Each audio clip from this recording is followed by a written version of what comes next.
road diet is anytime we take any lane out of a road. If you have, say, 4 lanes and you knock it down to just 2 lanes, you've put the road on a diet.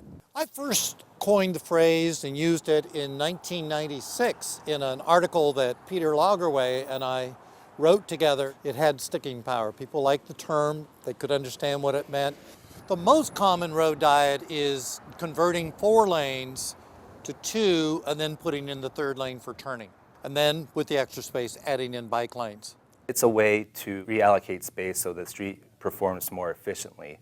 And it also allows space to be allocated for bicycle pedestrian measures. As a motorist, you have fewer lane changes, and you now have a dedicated left turn pocket. So when you want to make a left turn, you have the space to do that, and you don't feel any pressure from behind to hurry up.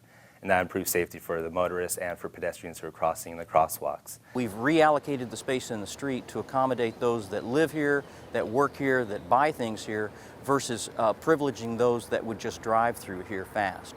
We used to have a sidewalk where the curb went right through here. We extended it all the way out, so we still have through 2-car travel lanes here, but we've shortened the distance for pedestrians by about 50%. When you have a road diet, typically you have 1 lane in each direction. And now the prudent driver is setting the speed and not the imprudent driver. So crashes come down. Another real benefit is that it makes it much easier to get across the street. If you're a pedestrian, you end up with less distance to cross. It's quieter, and you end up with more people walking and bicycling. We typically see more people socializing.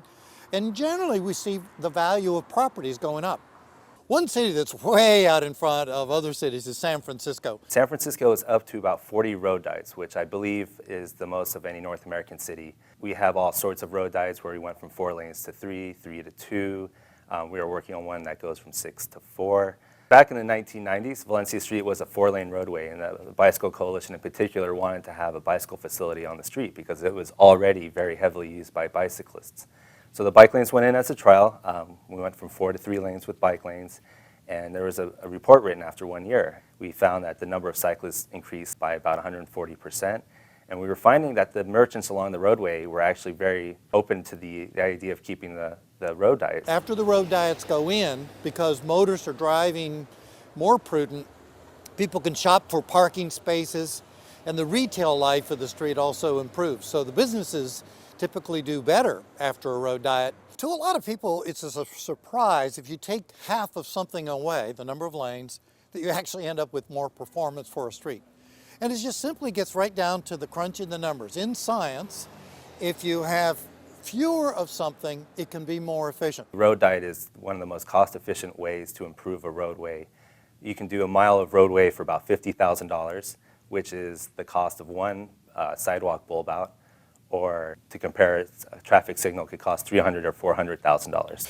So we're in New Haven looking at some roadways that were way overbuilt. We got, as you can see, the roads empty a lot of the time.